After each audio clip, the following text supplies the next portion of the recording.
Lo relacionado con el tema bases de la neuropsicoeducación para contextos educativos virtuales. Vamos a ver qué relación tiene con la creación de entornos virtuales de aprendizaje. Y para ello, ¿qué es fundamental? Pues introducirnos ¿en qué? En el cerebro. Y aquí les presento esto, que es una recreación de los cerebros. Vamos a trabajar ¿con qué? Con cerebros que no tienen ningún tipo de patología, ningún problema de aprendizaje. Y esto es una recreación que se hizo de un cerebro a través de ¿qué? De lo que son pequeños, que ya vieron creando todo para una nueva. El profe está como una jefa académica con la que a veces tiene un laboratorio de neuromarketing. Ella ve a las personas de esa forma. Siempre está analizando cómo aprendemos cada uno y nos quiere de conejillo de India. Claro. Nosotros en el laboratorio lo que hacemos es eso. Pero si yo lo utilizo de conejillo de India porque ha habido un cri, cri, cri, cri, cri, ¿qué pasaría si me da una parte de su cerebro? Pues que tiene que abandonar este mundo, ¿no? En este caso, cuando se hizo y se recreó el mapa del cerebro, se consideró que era una persona que le quedaba poco tiempo, ¿no? Muy poquito tiempo. Ustedes no... ¿O sí son voluntarios? No, ¿no? No. No quieren Pero profe, en vivo y en directo ya se puede hacer, digamos, le ponen ahí los aparatitos en el cerebro y empiezan a ver cómo funcionan nuestras reacciones. Te cuento que tengo una directora académica que ya se instaló un laboratorio, no hay en Bolivia, lo han traído todo completo acá, que incluso otras empresas nos estaban pidiendo ser parte porque ella va a trabajar en eso, analizar y directamente para ver cuál es el patrón de elección, de conducta, de aprendizaje de las personas.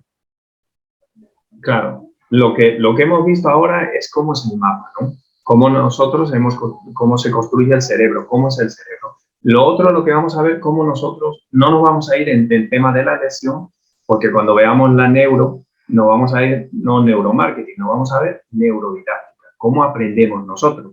Lógicamente, hasta muchos años utilizado para el tema comercial. Nosotros nos vamos por lo educativo, ¿no? Cómo nuestros estudiantes aprenden y cómo tenemos desarrollado este mapa, ¿no? Lo que les he enseñado. Cuando colocamos el chulito con los electrodos que no da tensión, es para ver las ondas cerebrales y la sinapsis. Y nosotros vemos cómo aprende o no aprende. En este caso, poniéndolo al ejemplo que decía, cómo toma una lesión y otra lesión. Y van a ver que ya los laboratorios son fáciles. Ese chulito y esos aparatos de electrodos son muy baratos. O sea, ya está al alcance Pero bueno, perfecto. Nosotros, ¿cuál va a ser nuestro punto de partida? Y aquí hay una pregunta, pero antes de responder vamos a ver, ¿no?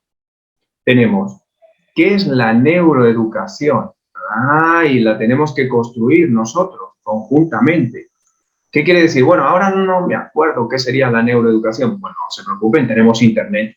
Pero vamos a construir esa pregunta de forma conjunta. ¿Y cómo respondo aquí? Bueno, tenemos unos minutitos para responder a esa pregunta. Siempre vamos a tener 5 minutos a cada respuesta y escribo aquí. Pues la neuropsicoeducación es una definición, no pongas, es una maravilla, no. Vamos a definirlo y lo vamos a definir de una forma conjunta. Vamos a construir una definición conjunta. Miren, ya tengo por aquí una respuesta, ¿ven? Ya tenemos una respuesta. Vamos a ver, voy a ponerlo por aquí primero. Mira, ya tenemos José, pero necesitamos la participación. No se preocupen porque tenemos 1 o 2 minutitos para ir haciendo, ¿no? Pero ¿qué nos dice José? A ver, José, ¿qué colocó por aquí? ¿Lo tiene? Sí, bueno, yo puse que a lo que entendí que es el funcionamiento de nuestro cerebro, de nuestra mente, ¿no? Muy bien, entonces, este va a ser un nuevo concepto, aparece algo relacionado con la mente, ¿no? El cerebro, lo que le he presentado, y la mente, ¿no? Que la mente es un poco nosotros, ¿qué nos lleva a desarrollar, cierto, ¿no? ¿Qué nos impulsa al aprendizaje, ¿no? ¿Qué más tenemos por aquí? No quiere decir que el resto, tranquilos, vayan viendo, porque lo más interesante que tenemos es que vamos a construir de manera conjunta nuestra propia definición sobre la neuropsicoeducación. Eso es lo que estamos haciendo ahora, ¿no? 2 minutitos tienen para ir respondiendo. ¿Y cómo respondo? Pues yo escribo aquí mi definición y le doy a validar. Muy bien, por eso, ¿qué tenemos? Vamos a ver más respuestas por aquí. Tenemos Bárbara, ¿qué colocó por aquí? A ver, mientras el resto van respondiendo, Bárbara colocó, si puede nos cuenta, micrófono abierto, nos enseña, a ver, colocó y ahora se arrepiente de su propia definición. ¿Qué pasa? ¿Qué pasa? No, no, no. Lo que pasa, ahora lo leo, es que el teléfono, un segundo, es que busco la página. Puse que nos enseña cómo aprendemos, desarrollamos también nuestros mapas mentales o pensamientos e interactuamos con el medio ambiente o contexto. Perfecto, pensamiento. El pensamiento es la mente, lo que nos lleva a nosotros, lo que nos impulsa al aprendizaje, ¿no? Ahí vamos a ver que hay una parte emocional, ¿no? No solamente es la parte biológica del cerebro, donde nos determina cómo aprendemos, sino qué nos lleva, ¿no? Qué nos impulsa. Por eso la mente, el pensamiento, ¿no? Y lógicamente desarrollamos nuestros mapas y nuestra sinapsis cerebral, ¿no? Y la estructuramos y esos mapas mentales van a la memoria de trabajo. Muy bien, perfecto. ¿Qué más tenemos? A ver cuántas respuestas tenemos por ahí. Aquí tenemos, miren, por aquí tenemos construcción. ¿Cómo van el resto? Ahí ya voy viendo. Jaime. Lisa, por favor, Ajá. ¿será que lo puede reenviar este link al chat? Lo que pasa es que me cambié de mi dispositivo a una computadora y estoy comenzando de cero. Gracias. Ya lo tiene por ahí. Excelente. Jaime, que colocó también. A ver, mientras el resto van contestando por ahí. ¿Qué colocó? Tiene 2, ¿no? Es el estudio. Adelante, yo le doy el micro, Jaime. Es el estudio del comportamiento. Creo que Jaime no puede por el chat, ¿no? Se lo confirma por el chat. Creo que el audio no podía, pero es el estudio del comportamiento intelectual del individuo que nos lleva a aprender. A ver por el chat. Muy bien, pues adelante yo, Jaime. Es el comportamiento que nos lleva a aprender y a desarrollar esas habilidades en el entorno que es un curso online. Muy bien. ¿Qué tenemos en nuestro cerebro y qué nos lleva y qué nos determina a aprender? Como dijo Sharife, en su caso, que está más en el tema comercial, ¿qué le lleva a nosotros a comprar? Pero a nosotros no nos interesa eso. ¿Ya? La neuro, hay neuromarketing, neuroarquitectura, neuroderecho, pero nosotros nos vamos a la neurodidáctica, neuropedagógica, ¿ya? Muy bien. ¿Qué más Jaime nos colocó? Es el proceso de aprendizaje desde el funcionamiento del cerebro, lógicamente ese mapa que hemos visto, ¿no? Y los pensamientos y mente. Imagínate, la mente, lo que tenemos dentro, ¿no? O sea, la construcción que tenemos, las construcciones sociales que tenemos también nosotros, ¿no? Que es lo que pensamos sobre ciertos contextos que nos ponga el docente. Muy bien, ¿qué más tenemos por ahí, Bárbara? Nos enseña, ya lo hemos visto, ¿no? Muy bien. Berman, adelante, ¿qué colocó? Yo coloqué que es un proceso de cómo el cerebro aprende y desarrolla actividades. Perfecto, lógicamente, además sabemos, ¿no? Vamos a ver distintas partes del cerebro, cómo la tenemos y encima cómo lo desarrolla, ¿no? Perfecto, pues usted no me abandone. Ya han respondido, pero vamos a construir en base a las palabras más grandes. Y si yo veo, voy a hacer así, las más grandes por ahora, uy, cómo se va moviendo esto. Hay gente que va respondiendo todavía, qué bueno, gracias por la respuesta. Tenemos lo grande, lo más grandecito es esto. Y yo soy su secretario. Y va a crear la propia definición sobre la neuropsicoeducación con los más grandecitos, ¿no? ¿Cómo podría quedar? ¿Cómo podría quedar esa?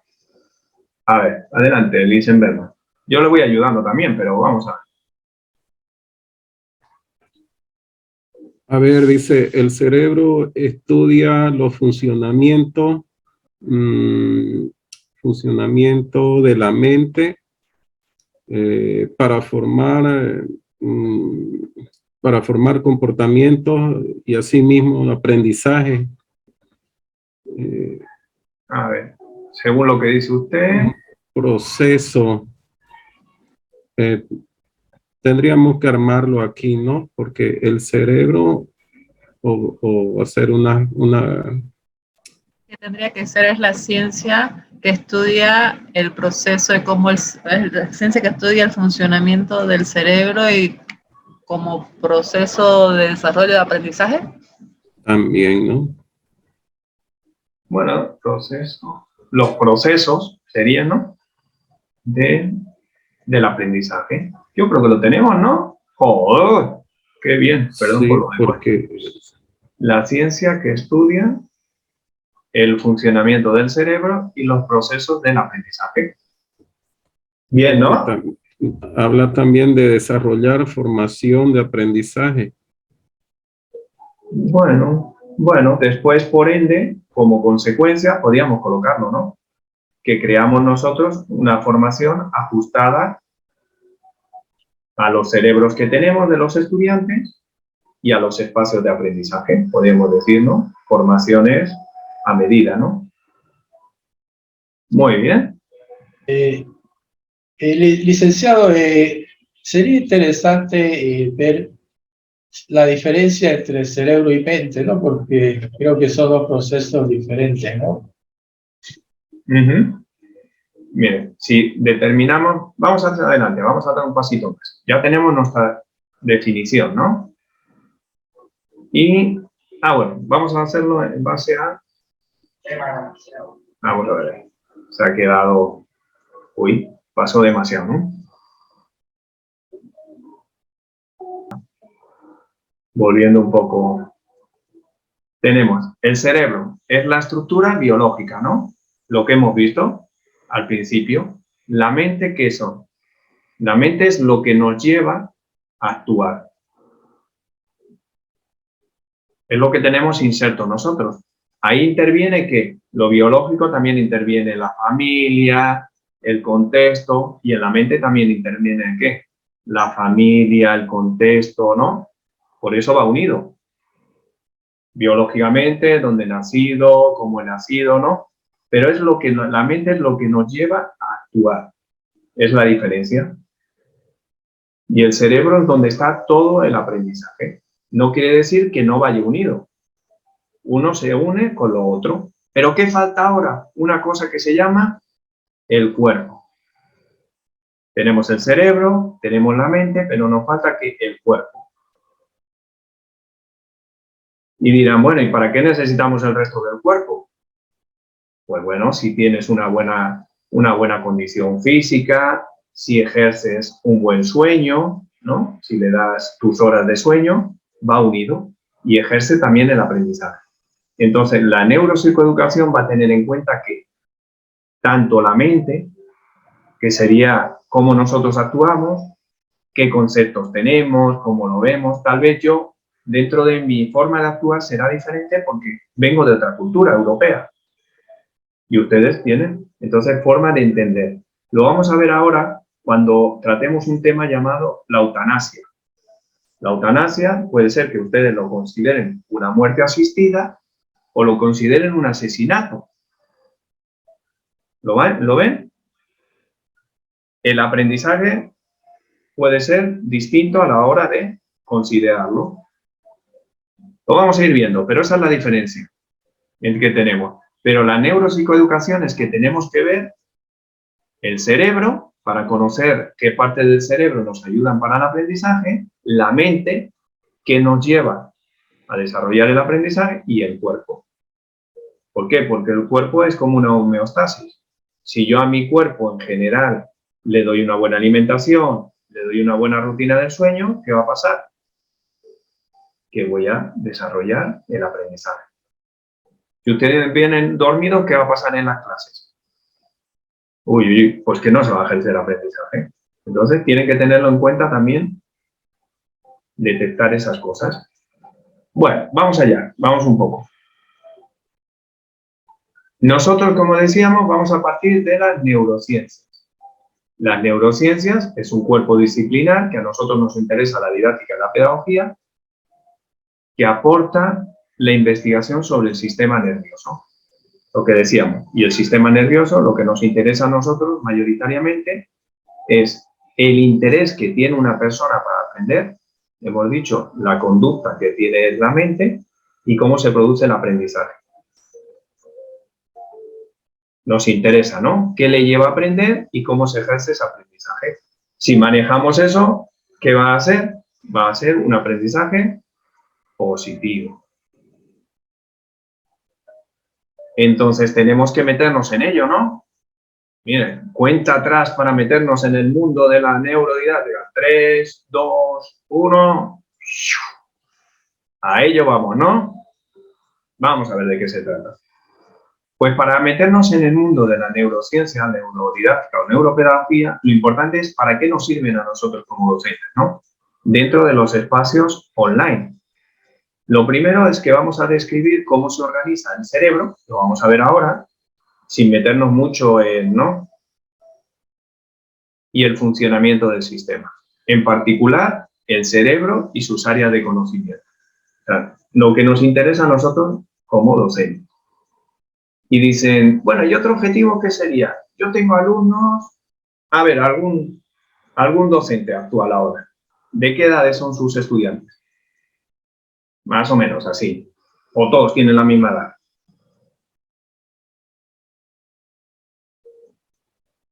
Tal vez el ingeniero Walter me ayuda por ahí. Bueno, está dentro de un rango, digamos, ¿no? Entre los 18, 23 años, ¿no? Perfecto. Digamos que la mayoría, ¿no? 18, 23. Hasta los 25 podemos considerar que el cerebro no tiene, ¿no? No tiene entre nosotros, aunque no es un término científico, la madurez, ¿no? Que tendría a partir de 25 ya se considera que puede estar desarrollado. No quiere decir que no produzca conocimiento, pero ya tendríamos esa cierta madurez, ¿no? Dependiendo, pero lo tendríamos por 25. Entonces, tenemos que determinar que a nivel de edades el cerebro evoluciona de una forma u otra forma. Entre 18 y 24. A veces vienen mayores de 40 años. Claro, entonces si tenemos a alguien de 40, donde a nivel cerebral está más evolucionado, ¿qué podríamos hacer? Pues tenemos que comprender esos distintos cerebros por su etapa evolutiva. Entonces, para eso nos ayuda, ¿no? Porque vamos a conocer cómo funciona su cerebro y cómo tiene desarrollados sus áreas de conocimiento. Y no nos conflictuamos. La importancia de los procesos cognitivos y el manejo de la información. ¿Qué quiere decir esto? Es simplemente cómo aprendo y cómo soy capaz yo, como estudiante, de manejar la información que transmite el docente. Y aquí entra una cosa que es ¿Conocen lo que es el enema cerebral? ¿Qué es un enema? ¿Cuándo nos ponen un enema? Los doctores o la doctora. Un laxante, ¿no? Que se coloca, ¿no? ¿Y dónde nos lo colocan? Bueno, ¿no? Por el ano, ¿no? Uy, nos lo colocan por el ano, ¿no? Sí. Pero a veces nosotros, imagínense, hacemos lo mismo con nuestros estudiantes. Les hacemos un enema cerebral. ¿Qué quiere decir? Le metemos información. Si ellos pueden, no. Pues cuidado. Y creamos un estrés sobre ello. Y es lo que se llama vulgarmente dentro de la pedagogía el cerebro, no, el enema cerebral, que no existe. Imagínense que nos tuvieran que meter, ¿no? Pues ahí tenemos un poco. Conocer el manejo de información, hasta dónde se puede llegar, ¿no? Y el nuevo paradigma, para que ustedes lo utilicen, ¿no? Que es el tema de la neurociencia. Objetivos para que ustedes se lo crean. Yo, lógicamente, dentro de los distintos estudios que hacemos en los proyectos, pues creemos sobre la neurociencia. ¿Por qué? Porque nos explican cómo las personas aprenden, qué les motiva a desarrollar el aprendizaje, hasta qué punto podemos transmitir información, ¿no? Entonces yo me la creo, ¿no? Que es muy importante. Entonces, a ver si ustedes les convenzo. Como les decía, nuestro cerebro está diseñado para aprender. Entonces, no le vamos a crear ningún tipo de estrés, a no ser que le saturemos, lógicamente, de forma constante y silenciosa. No nos da mucha guerra, como se dice, ¿no? Pero va labrando lo que es los circuitos neuronales. Eso que nos explicaba Nelson con la dendrita, al final son conocimientos. ¿Y cómo se produce? A través de la experiencia. ¿Quién somos nosotros como docentes? Tenemos que producir experiencias reales dentro de nuestros espacios de aprendizaje virtuales. Somos los responsables en un principio, ¿no? De establecerlo. Entonces, esto se llama diseño instruccional. ¿Por qué? Porque los cerebros de sus estudiantes, aunque algunos parezcan zombies, ¿no han tenido algunos zombies vivientes en sus clases? ¿Quién se acuerda de algún zombie que han venido ahí y dicen, bueno, este chico, ¿no han tenido algún caso? No digan nombre. Aun viéndole que parece que es zombie, es tal vez porque ese chico no ha considerado una buena alimentación, un buen cuerpo y viene no como un zombie. Pero su cerebro quiere aprender.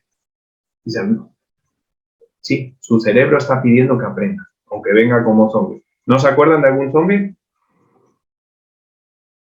A ver, la Liz en Barbas, ¿se acuerdan de algún estudiante suyo que haya venido como zombie ahí? Y digo, uy, uy. Bueno, yo no he dado docencia, pero sí he dado talleres de capacitaciones a estudiantes, profesores, directores, autoridades, este tipo de cosas. Recuerdo uno de los estudiantes que estaba casi que dormido encima del asiento y los compañeros empezaron como que a moverlo para que despertara. Y no era que estuviese aburrido el taller, sino de que no tenía un buen ciclo de sueño, tenía insomnio, creo, no dormía bien y tampoco estaba alimentándose bien. Entonces, evidentemente, su atención decaía y tendía a dormirse en clases y en los talleres también. Miren, su cerebro estaba ahí, lógicamente, porque no era un zombie, no lo habían absorbido como Walking Dead, ¿no? Le habían quitado el cerebro y solamente tenía lo que es, ¿no?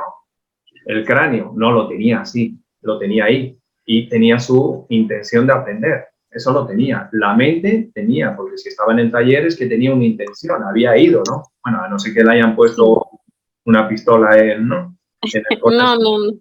O su madre le haya dicho, ¿no? ¿Iba obligado o no? No iban obligados, iban voluntariamente. Era formación de líderes de prevención de violencia sexual.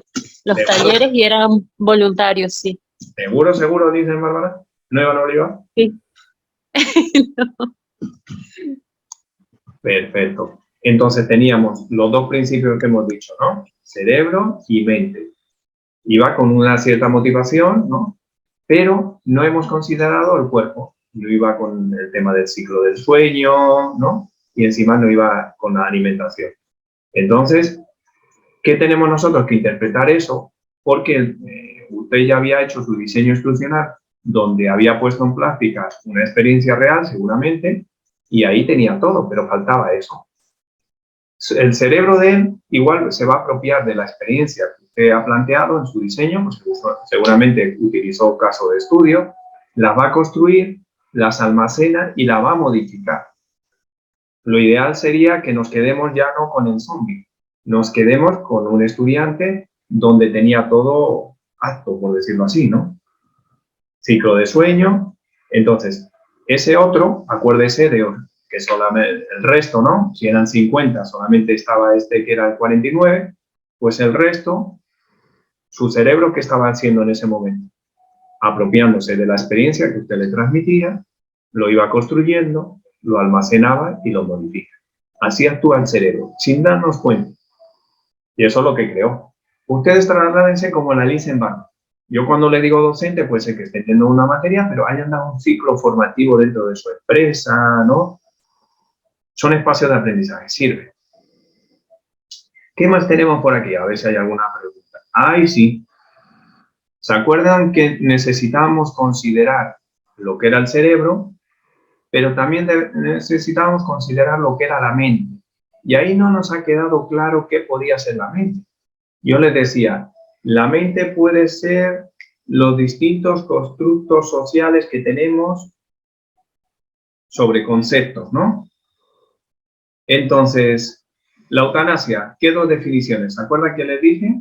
Hay dos definiciones. Una que sería muerte asistida y otra que sería asesinato. ¿Quién está con asesinato y quién está con muerte asistida? Yo creo que es una muerte asistida y para poder realizarlo tiene que haber un análisis completo, ¿no? Del estado emocional de la persona. No cualquiera podría optar a la eutanasia. Creo que hay países que sí que lo tienen autorizado, pero otros que no. Y bueno, creo que tendría que existir un sufrimiento físico, psicológico, mental, un cúmulo de cosas bastante fuertes para poder como que aprobarlo, ¿no? No es que cualquiera o cualquier persona pueda acceder a la eutanasia. Yo no lo veo como un asesinato, yo veo que es algo razonable cuando hay un sufrimiento que sobrepasa eh, todos los estados, ¿no? Físicos, mentales, emocionales. Bueno, ahora, vamos a trabajar con esta hipótesis. Un poquito con la introducción de la Isen Bárbara, tenemos, ya saben, ¿no? Vamos a plantear una hipótesis. Si se pensó, puede ser. Esta es una hipótesis que han formulado. Nosotros la vamos a validar, ¿no? Vamos a ver si la validamos o no. Es un asesinato porque etiológicamente significa buena muerte. Pero desde el punto de vista científico, vamos a ver si lo vemos en el otro lado. Aquí me paso a lo que ven ustedes. Pero desde el punto de vista científico o médico, es mucho más. La eutanasia es el proceso de acelerar la muerte de una persona con una enfermedad incurable para evitar que sufra. En la eutanasia siempre es un equipo médico que administra los fármacos a la persona que desea morir. Esto es un pensamiento. Vamos a validar esta hipótesis, ¿no?